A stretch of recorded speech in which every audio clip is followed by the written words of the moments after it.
欢迎收看关键时刻。这次93的中国阅兵，我们可以看到一件事情，大家除了看到军武秀肌肉之外，现在外媒更关注的是三巨头讨论的长生不老术。外媒到底有多关注这件事情？你看到 BBC 甚至还请专人一句话一句话去听，听完之后再看一下他的翻译员是怎么样去翻译，甚至连口型怎么样去说话，全部都直接转成了文字。这里面透露一件事情，我们吓了一跳。我们一度以为是普丁先开启了长生不老的这话题，但是 BBC 告诉我们的是，天哪，竟然是习近平先开启这个话题。他甚至还说了，过去超过70岁的人很少见，如今人们说70岁竟然还是个孩子。这句话吓呆了全球，更紧张的竟然是中国的人民。你能想到150这个数字竟然在中国的热搜上面冲到了顶点，甚至很多的中国人民竟然说了这一段话。他说他当时听到的时候，一开始以为是 AI 合成的，他们要是活到150岁，那真的叫做无间地狱。路透直接讲非常明白一句话，习近平是用阅兵凸显大权在握，只要大权在握，把民心掌握住，就可以成功转移经济不振的注意力。所以世聪，我们一路这样看下来，我们之前才谈长生不老，没想到外媒直接跟进了，他follow我们了，结果还请什么？我刚特别讲，对，翻译员哦，一句一句话我就听，一句一句看口型，我慢慢对。结果出大事了，他们这3个人，3个独裁者，真的想活到150岁，真的想要长命百岁。结果现在最可怕、最害怕是谁？竟然是中国人。这是无间地狱啊！没错，实际上他们3个人在这个要登上天安门的时候，讲了这个所谓长寿的追求这些话，现在引起国际媒体的报道 ，BBC 啊，或者说像《华尔街日报》，甚至福斯新闻呢，还做了一大篇，说批评他们说他们在追求这个长寿，可是没有错，国外在批评的时候都是用这种说，你这个所谓意识形态，或者说你们这样沦为什么人体器官的研究室、实验室之类的，但是事实上，赵文啊，真正害怕的是中国民众。因为为什么？吓死了！对，他讲这个有一个中国网友就说，真是太震惊了。一开始以为是 AI 合成，他以为是 AI 合成的。他真的要是活150岁的话，那真的就是得无间地狱啦。为什么要无间地狱？我们俩最近中国的这个经济非常不好嘛，中国经济在下滑，然后整个目前为止民众都是这个所谓吃不饱穿不暖的这个状况。你看，尤其是你看，人家还路透上还弄一个报道，这报道是说什么呢？他就说，因为目前为止来说，72岁的领导人来说，他用这个显示他大权在握，要转移什么经济不稳的这个注意力，就是说，我们国家很强盛，那经济不好的话，你给我休蛋姐，你给我饿肚子一下子没有关系。对。但问题是，所以才有网友说这样啊，那真就完蛋啊！为什么还要150年呢？赵文道，如果他真的活150岁的话，他要掌权到哪一年吗？他要掌权到2103年呢，还有78年呢。他们讲他完蛋了，然后就有网友在那边讲啊，150岁是什么概念呢？他说相当于1875年出生的张作霖哦。张作霖啊，东北的这个直系的东北奉系的这个军阀哈，这个张学良的爸爸哈，蔡元培蔡元培以前的北京大学的校长，然后邱瑾革命烈士。这个秋风秋雨愁杀人，他还没死150岁，他们到现在都还活在世界上。对啊，那你想，很多中国网友都想完蛋啊，那如果真的假设这样子的话，那他活了150岁，那不是完蛋？这个我们中国会被他搞成什么样子啊？所以很多中国网友开始在议论这件事，所以就如同你说的，150这个所谓关键字冲上了这个微博各地方的热搜，大家都在讨论这件事。好，那我们就讲。事实上，一开始我们都认为说，是普丁跟这个习近平说，我们这个人体器官，我们那个时候还说什么，普丁根本就是一个 sales， 而且普丁真的有在研究所谓的长生不老术。是，结果 BBC 的他真的请专人哦，对，一个是一个字听，一个是一个字看，是。发现一个更惊人的事实。对，没错。实际上，这 BBC 呢，透过专人来说，因为他们当时的这个热密就是还没有被关闭的麦克风有录到，但是有些部分是没有录到的。正好他们请什么？他们请翻译之外，还请口译，就是说口语专家，对，讲口型，就是说他到底当时在讲什么样的状况，然后他们就判读出来。他们判读出来就是说，你看这段对话由这个普丁的这个中文翻译与习近平的翻译俄文翻译哦，然后由 BBC 转译成英文。他说习近平的翻译跟他用俄文说，过去就这表示习近平是跟普丁说的哦，一开始是这样。过去超过70岁很少见，如今人们会说70岁还是个孩子啊，这样也表示说，你看我72岁，所以我是个2岁的孩子，他自己是2岁孩子，没有，这是我们自己家的。然后后来就普丁有一段听不清楚的对话，然后他的中文翻译就补充。随着生物科技的这个发展，人类的器官可以不断的移植，越活越年轻，甚至是长生不老嘛。就是我们有讲到那个，然后后来不是习近平马上就说，有人预测吧，那这个本世纪的人可能会活到150岁这样一个状况，所以等于他们前后的这个对话大概就是这样子的对话。也就是说，习近平跟他说70岁只是个小孩子啦，然后这个普丁说没有错，那我们用透过什么不断的器官移植可以越来越年轻，然后习近平说没有错，未来可以活到150岁，大致他们是这样的一个对话。那这样的对话之后。照你要想啊，那这个是他们私底下聊，那有什么关系？后来他们有去问呢，俄罗斯塔斯社有问这个普丁哦，说你有没有说这句话？普丁说我有说，真的有说，所以普丁是真的有说，所以他们真的是有调查这件事情，真的有在。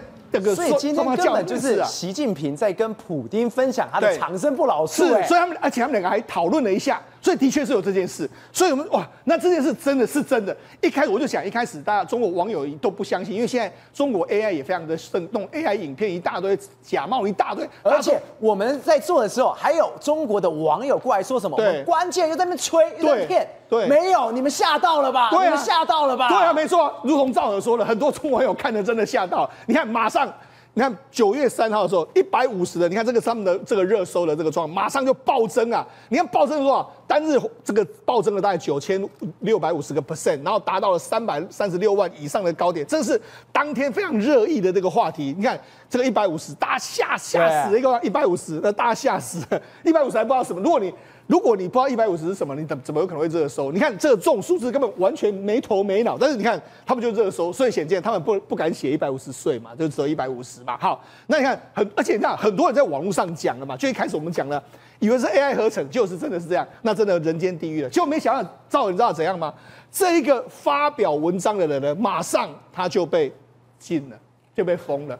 他讲完就被禁，他不能你这个想是什么意思？所以150或150岁，对，在中国变成禁语了，对，就不能讲啊，那不能讲，那就封掉。封掉的话，很多人就不让被封，就是不能够讨论150这样一个状况啦。所以很多中国韭菜害怕，为什么？因为现在人家外媒怎么在形容这个中国？他说，如果按照这个习近平的说法的话，你们中国每一个人都变成人矿。人体器官的矿嘛，对不对？然后你们就当成韭菜割嘛，就有些人在网络上面说，都啥年代还搞这个什么玩意儿，就这样讲哈，对，就这样，我就没想到人家这个人呢，没多久之后他就被找去了。不是，他只是一个人先发，对，然后发了这种图，这也没有什么，是啊，结果他只是讲了这一句话，对，没错。他就被约谈了，对，约谈，然后约谈就说，你要被关10天。你看他当时是什么时候发的？他是上午9点28分哦，就是可能看到阅兵准备要开始的时候，他发个牢骚，就没想到当天中午的12点28分，他就已经被抓，也就在3个小时之内他就被抓，而且还是所长亲自抓人。中国那么大，你还是可以，你可以中国网络一天不知道多少对话，他就从这句对话找到你之后3个小时上你家门把你抓了，你就知道这个很恐怖对，那马上抓了之后呢，他们网络上就发了，你看。不料于这个为某某的言论亵渎了国家还有民族情感，伤害网民的这个爱国拥军的情节，造成恶劣的社会影响，涉嫌这个寻叛滋事。然后9月4日呢，他们公安依法的为他呢处以行政拘留，而且是什么？来，你看到襄阳网警，对，这抓人之后马上跟你讲说他为什么是被我们抓，对，这是会造成社会恶劣影响，你其他人都给我闭嘴！我们来先看一下，啥年代了还在搞这些什么玩意儿？这样子就10天了，就是10天，这就是中国的这个言论自由哈。所以有些人觉得说中国言论很自由的话，那我们不知道他怎么想。好了，我们就讲，这样为什么这一次来说的话，会很多网友会其实评价不好，因为评价不好的我们除了这个阅兵，当然很多这个军人到那个地方去，他们为了要阅兵阅兵要有观众，对不对？然后他们这次就说什么？你看，他们就说美团的配送。致敬伟大胜利，16位美团的旗手受邀观礼这个93阅兵，然后看他们都是美团的这个人然后每一个人拿了一个旗子，这样这个人民解放这个所谓中国的国旗这样，你看每一个大家都这样我们是美团的这个旗手，然后到这个阅兵的这个天安门广场去这样子一个情形，可是你看，很多人就开始讲啦，这么白的起手第一事件，你还真的看，真的没有错，他们都蛮白的。你意思说，这些人或许真的不是起手，当然这个可能是暗疮了。对呀，然后说这几个内部人员也好意思出来说是起手，对不对？什么时候5毛钱呢？5公里一单才是真的呢？然后这些肤色都不像外卖的外送的这个状况。好，那虽然看不到一个字，我懂你的意思了，哈哈，看不见，但是骂得好，所以大家都全部来骂，所以根本就。美团的人或者是京东人都在骂，为什么？因为你代表我们，但是问题是我们不要你代表。他们现在惨的是什么？你看，因为他们不断的在补贴，我们不是说吗？3个公司，包括说像美团啊、阿里还有京东，他们利润都大幅下滑。大幅下滑之后呢，他们接单赚不到钱，所以你说我去代表这个阅兵有什么意思？我要赚钱啊，对不对？那尤其是这几年呢，很多外卖员他们反而是变成是最怨恨政府的一群。你知道为什么吗？你看。这个一个江西的外卖，他原本在深圳开工厂10多年，对，2年前倒闭哦，然后一无所有回到老家，所以找不到工作，就只好开始外送。你看他以前是在开工厂，对，倒闭，那为什么2年前会倒闭？还不是因为你跟美国打贸易战，然后一个辽宁的这个外送员，他原本是衣食无忧的阔太太，然后公司先生开的公司倒闭，那为什么先生公司会倒闭？不是中美贸易大战，所以很多人都不爽嘛。所以来说这种反差，大家都觉得没办法接受。好，那除了没办法接受之外，很多人就说，中国股市不是不错吗？可是问题是，我们就跟他讲。最近来说，国际媒体都一直不断的示警，中国股市可能会过热的一个状况。譬如说像彭博就说，你这个企业获利根本就没有很好啊。你看，因为他们现在股市市值已经来到2.7兆美金左右的一个股市市值，但如果你仔细来看照理说，你股市市值到这个样子，应该获利会真的追得上。像我们台湾的股市市值已经涨到24400点，但是问题是我们获利真的跟得上啊？台积电你看今年赚那么多，都跟得上啊。这个年获利成长幅都是30几%，可你看他们第一季的财报才成长3.5%，对，第二季财报才成长1.6%，就现在股市已经来到这几年的新高，所以很多人就说，你这有几条危险嘛，有点危险的一个状况啊。那好，那除了这个之外来说，你看他们中国人看电动车，比亚迪也是很烂，然后万科是这个房地产也是很烂，然后这个太阳能的这个也是很烂，所以每一个公司都是很烂。那尤其是你看最近的一段时间是什么呢？因为这个股市真的涨得太多了，然后现在中国就说这样不行，我们要用作组合拳来打击这个相关的这个股市，要为股市降温。所以你看，连政府都知道，国企起到伤紧我们要稍微降温一下，否则有可能崩的话，我跟他讲，现在中国的房市不好，那车市现在为止来说，他们国内杀得一塌糊涂啊。你是说房市崩了，对，车市崩了，还有股市嘛？下一个就是股市要崩了。问题是你现在股市撑着如果股市也崩的话，赵尔，这可能会引发更多的民怨因为很多股民可能进场就被套牢。我们昨天不是讲吗？很多军工股就是阅兵当天就套牢。那现在股市如果假设真的股市下行的话，那这么多人来说，搞不好今年有很多人是因为股市赚钱。如果股市都赔钱的话，股市、车市、房市全部都熄火，那中美关系搞成这个样子，那你说中国经济好不好？当然不好，所以才会有人这样说啊，就如果真的习近平要活到150岁，那真的是得无间地狱，这不是他们随便说，这是可能会出现的一个真实状况。国正，我们刚刚特别提到。这个所谓的无间地狱之外，还有长生不老术。这个长生不老术，我真的是吓歪了。所以9月3号大阅兵之后，谁还在涨才是真的嘛？军工股这边秀那边武器，结果后面大跌。这边讲 AI 股还是大跌，结果总书记讲一句话说150岁。是可能本世纪可能诞生的这句话，其实是一个大鼓舞，你知道吗？因为中国真的在开始干这些事情了，长生不老真的在研发了，所以谁股市在大涨？我告诉你，生技股，中国的新药生技股狂涨这几天啊，你看它涨幅都是10几%、5%、6%，全面翻红军工股全面趴在地上。有没有搞错？在阅兵的当下，所有武器都拿出来，你的军工股掉下来，跌2天，结果。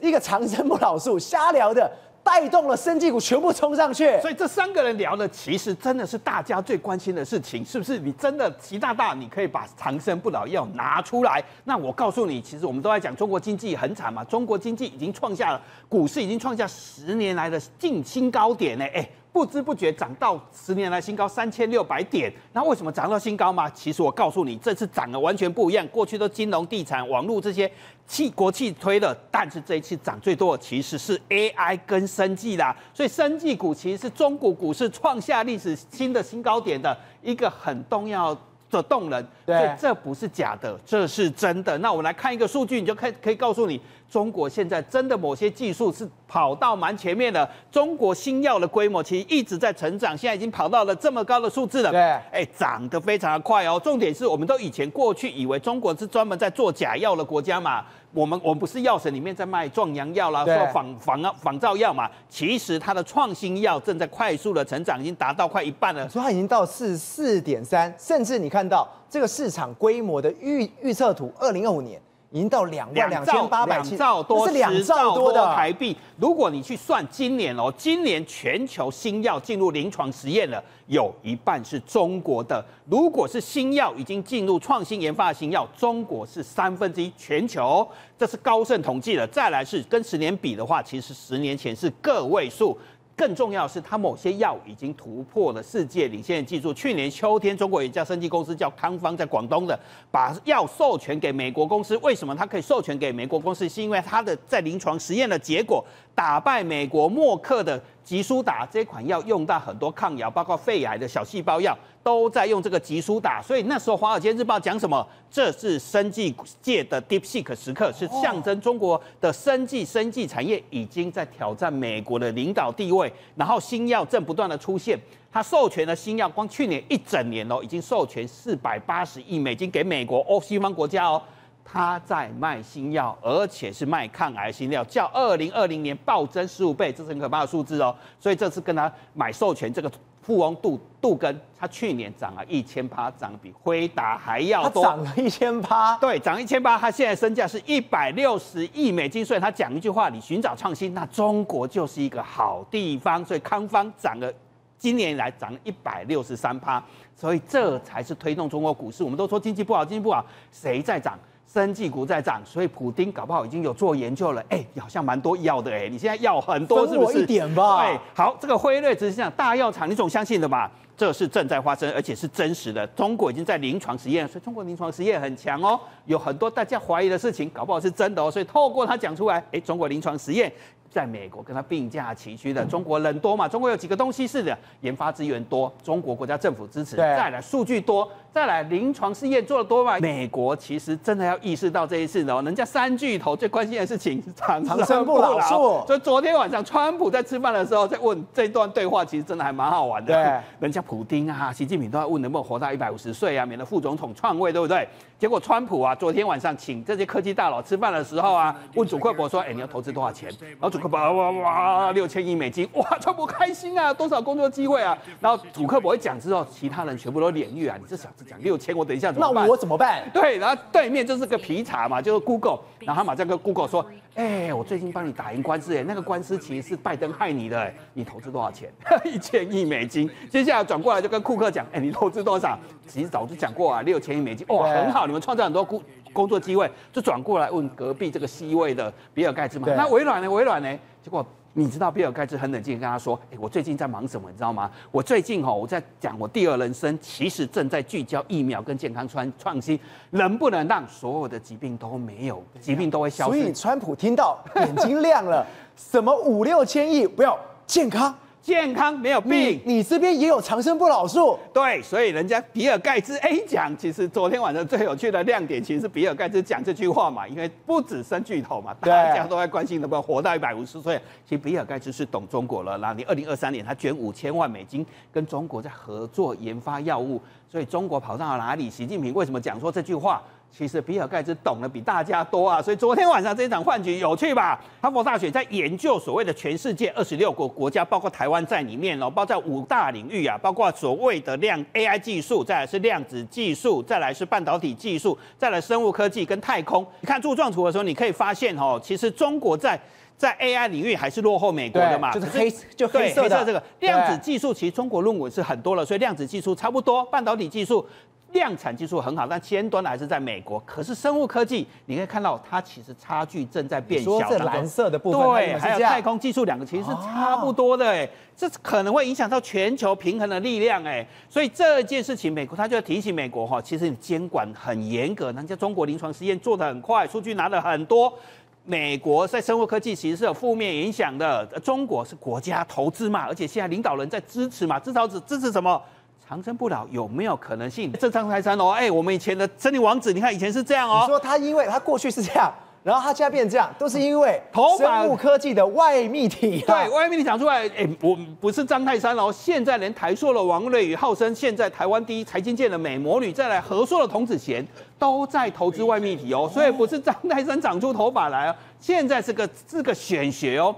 如果头发都能长出来，那以后器官能不能修复，器官能不能长生不老，其实都正在研究。所以这些科技大佬跟财经界的大佬们在封这个东西，其实是有真的根据的。但中国跑人最快了，2025年5月，中国总共有4个干细胞注射。让它上市哦，1个月里面有5款细胞药物进入审查。外泌体其实就是干细胞研发里面，我们过去都是器官再生嘛，那突然间发现有个废弃物叫外泌体，没想到有用涂在头发里面，头发竟然长出来，但是要前植后泌，然后前面要先植发，后面做外泌体。那再来中国大陆竟然在6月的时候，都是这几个月发生的事情哦，5月有4款，那再来1个月又5款。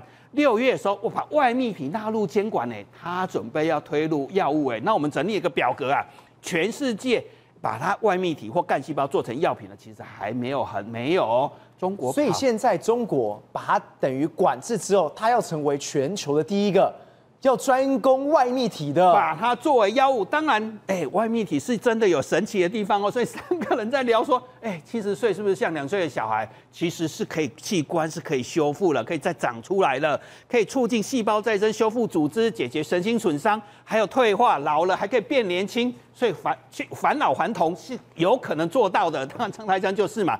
可是它其实很多地方还是没有办法真的实现了。所以台湾我现在讲的是台湾全球产品上市是还是没有把外泌当药物的，还是没有。但是作为医疗器材是有，但是作为化妆品的，其实已经开始有几百种了。不过这里要提醒大家了哈，虽然夸张的很多人在夸张它的药效，但是其实有很多成分大家都喊得非常的响亮，所以还是要小心不要说外泌体都是真实的。这个也要补充给大家，因为卫福部有很多规定，但是你要讲中国跑得很前面所以总书记讲说150岁，中国已经跑下去了，所以川普要小心可能真的会研发出来。玉凤，尽管现在对于中国来说经济状况非常非常的差，但是刚刚路透我们特别点出来，还有什么？这阅兵一定要办到好，因为办到好才知道我是有权利的。现在才会做一件事情，经济再差都没有关系，因为我阅兵办好，就这些都不用去烦恼了。而在这一次整个阅兵的过程中，神射手出来了，神射手是谁？就是官媒。这一次来讲的话，可以说是抗战80周年。然后呢，抗战打的是谁？就是抗日战争嘛，对不对？结果呢，这支照片这阅兵的照片出来，其实很多人是觉得很震撼因为那个角度真的是太漂亮了。对。然后呢，还告诉大家一件事情就是这个，因为大家觉得说我们这个阅兵办得太好了，所以呢，我们再出100组图给大家看。所以新华社必出神图的决心，我们挂在半空中拍摄阅兵。阅兵的时候呢，他们是用消防车的云梯车呢，把它挂着，把这些画面给精准的捕捉下来。可是呢，捕捉下来之后，大家想说，哇，这个画面怎么那么漂亮？而且呢，有一些比较专业的说，哇，这个完全是用全片幅的格式来拍。对。那请问大大，你用的是什么相机？什么机身？什么镜头？不说还好，原来在抗战胜利80周年拍的阅兵，都用的是。当当，都是日本的相机所以呢，你可以看到这些都是工作人员，每一个都是在这次阅兵里面拍下来的实景照片，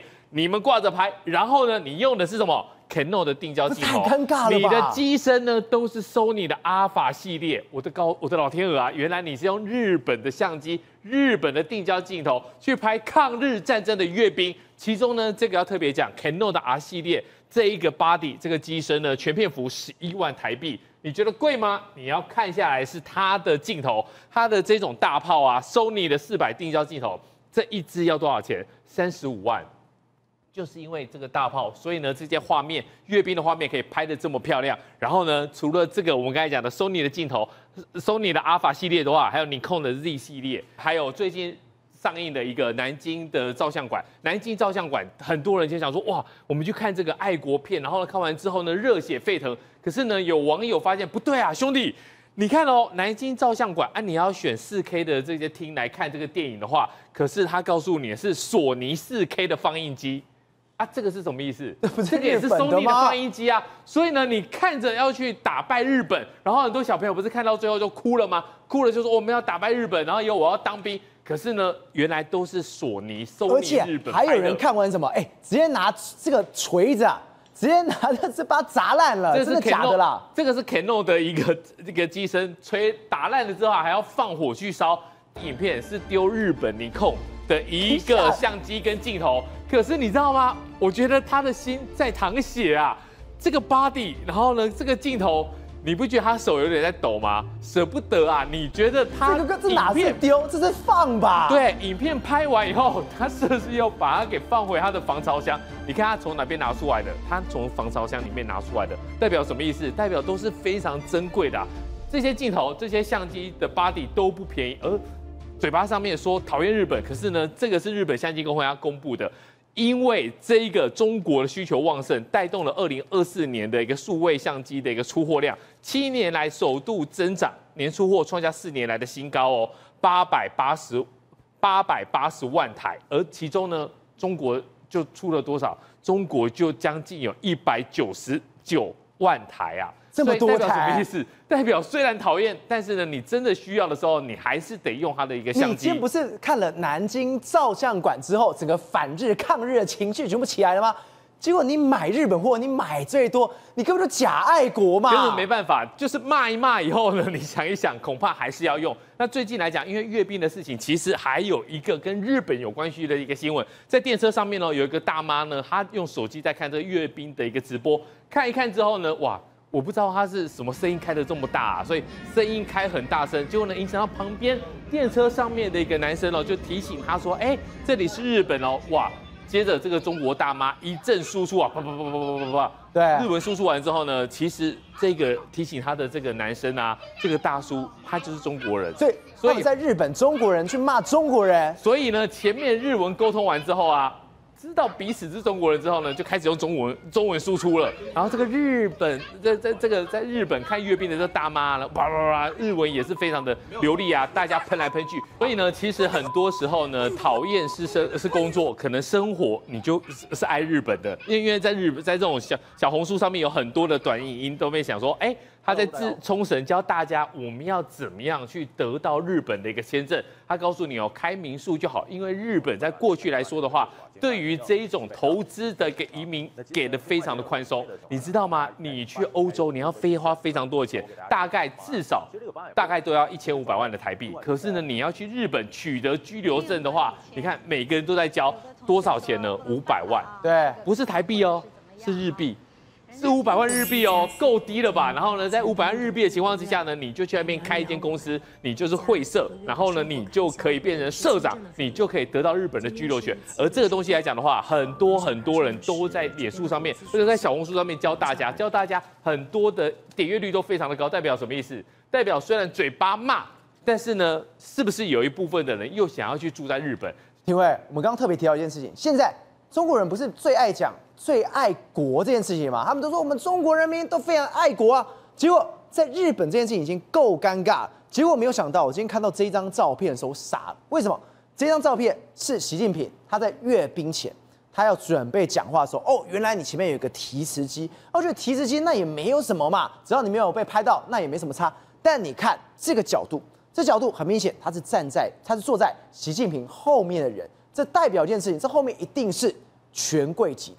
都是很高官的人，那你没事拍一张照片，然后还传出去，这不是要给习近平难看的吗？对，这是李老师，不是林老师啊。这个人有了网友投稿那这个角度看过去其实比照当天对比这个天空的这个雾蒙蒙的，其实应该就是当天拍的。对，而且这边写1949到2025也就是符合这一次的这个会场。那如果再从城门上的角度看过去来讲的话，的确就是在习近平所站的地方的后面。不过当习近平在讲话的时候呢，其实后面那个门是关的。显然呢，这张照片就是在这个所谓的预备的时候呢，这个工作人员拍的。对。但是到底是哪一个工作人员拍的？因为你知道，在所有维安方面来讲的话，真的是做到滴水不漏。那照道理讲哦，所有人的手机这应该是用手机拍的，所有手机应该都会经过检查，甚至于说你要带出去的时候有检查。而你看到当时习近平到现场之后，还有很多嘉宾到现场之后，所有人其实没有人敢拿手机的，一个连维安人员、连工作人员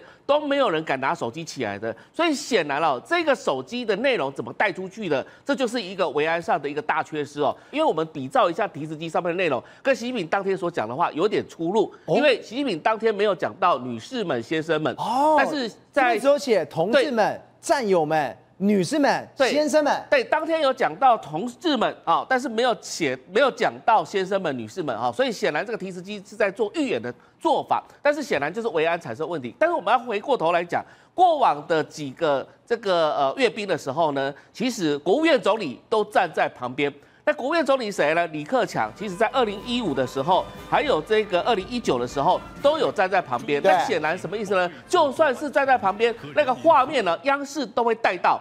也就是说，两个来讲的话，是等于是什么这个洗礼体制同框的画面，对，同框的画面。但是今年来讲的话，刻意把李强忽略掉了。等于是李强不重要，对事实上这一场也是由李强来主持，但是李强可能是躲在旁边，可能被这个习近平遮住，根本就是小小一块。对，那这个央视来讲，刻意在切画面的时候，又把习近平独尊于这个天安门城楼上，显然这就是什么皇帝的象征嘛。就是唯我独尊的概念嘛，就是孤家寡人的概念了。也就是说，今天习近平站在这个城楼上面，没有其他人可以来跟我挑战，那就映照了刚刚提到的，要活到150岁。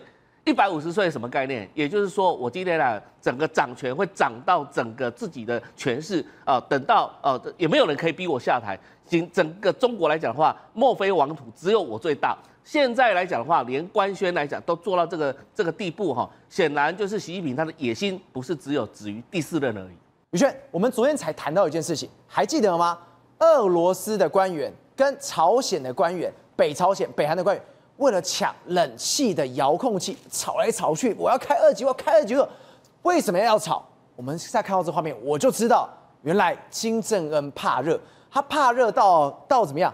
去阅兵的过程当中，天气也太热了吧！这个画面你看到，拿手帕擦汗，我也不演了。来，赵和，所以现在大家终于发现了，原来中国最毒辣的不是他在台下行列式的这一个一个军务，什么洲际导弹都不是，而是他们的太阳。为什么？让世界各国领导人根本动不掉。你看金正恩他坐在那位置上，就没想到呢，理论上外交礼节也应该是要做的，我们讲正襟危坐，对不对？不是，哪个动不掉？你没看那个镜头，香香细细那个热浪，然后开始拿毛巾、手帕，开始在擦汗。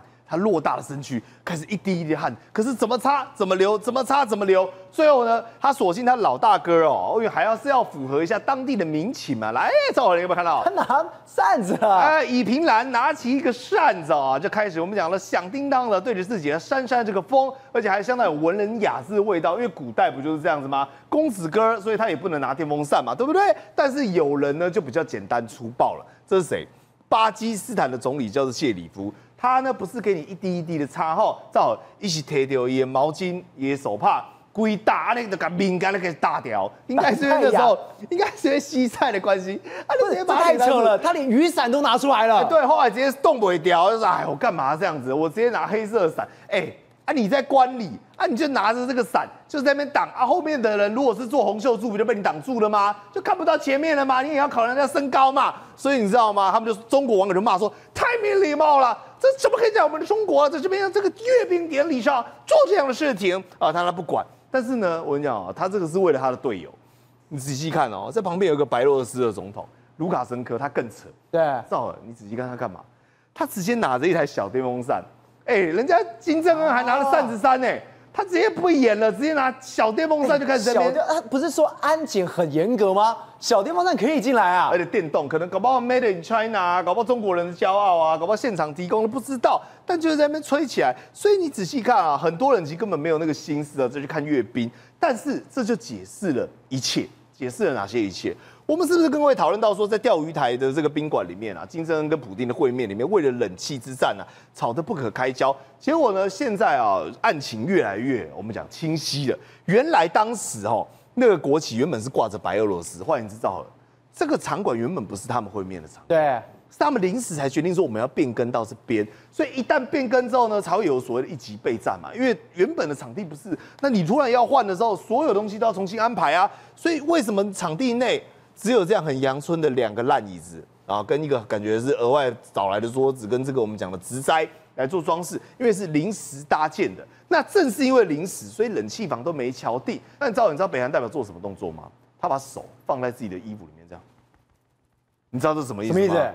我在猜有2种解释，一个说很热啦，不对啊，可是他说他要23度啊，他的温度要比较高啊，俄罗斯要20度啊，所以他是什么？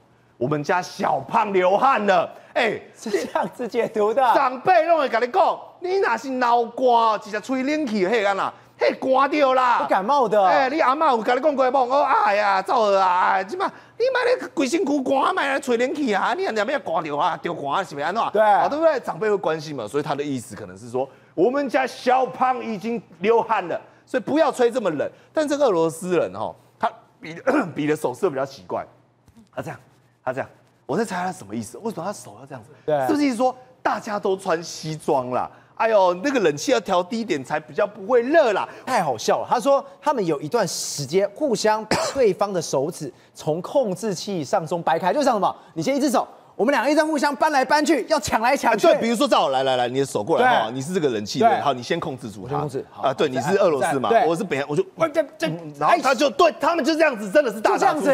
对，真的是就是，可是出手就只有手啦，就手在那边。不来。然后后来俄罗斯他就一个 movement 嘛，因为火气上来了嘛，他有点失去控制了，你知道吗？战斗民主又想要跟北韩战斗起来，所以他就卡在那边。那北韩就悻悻然就想说就走了。所以你看冷气机在这边，遥控器嘛。就呢，后来金正恩跟普丁走进来的时候，真的就在这边。那他们可能不知道说，刚刚骚扰这边打成乱七八糟。对。但各位坦白讲，北京那时候真的很热，真的热惨了。因为他们原本是有释放什么，大家说哇鸽子好漂亮哦，这叫和平鸽嘛。对，各位，中国是不可能有和平的，所以和平鸽陨落了。你看这是他们的地板上，对，一只的鸽子就这样啵掉在地上，用丢刷。你的意思是说，我们最后看到阅兵最后一幕，biang出来，你看这个画面，对啊，很漂亮嘛。和平鸽就和平鸽完之后，就让你看到这些都中暑了，对，这才是都倒了，这才是中国和平背后的真相，好不好？就是带来死亡。你看拿这个鸽子上面，我们没有造谣哦。纪念抗战胜利80周年，所以这真的是放出来的和平鸽，变成烤乳鸽，那一直掉，甚至有人在池塘里面呢，他还发现说，哎呀，这边有只鸽子，受伤的鸽子，它不是受伤，它丢刷，好不好？在那边飘啊飘，所以你知道吗？天安门一堆人中国网友，因为中国的脸面不能丢，开始在那边捞鸽子，够不着，开始在那边救鸽子，然后呢，所以为什么会这样？因为理由很简单。中国因为气候异常的关系，足比过去高了，我们讲将近5个温度，而且呢高压也持续的往上，所以这解释了在这个门面印象整治再漂亮的状况之下，中国内部的问题恐怕也是没办法去遮掩的。宏观取材，厘清真相，犀利精准，深入剖析，时刻掌握关键新闻时事，不漏接。老时段，新气象，我是钟浩和，关键时刻2.0，全新出击。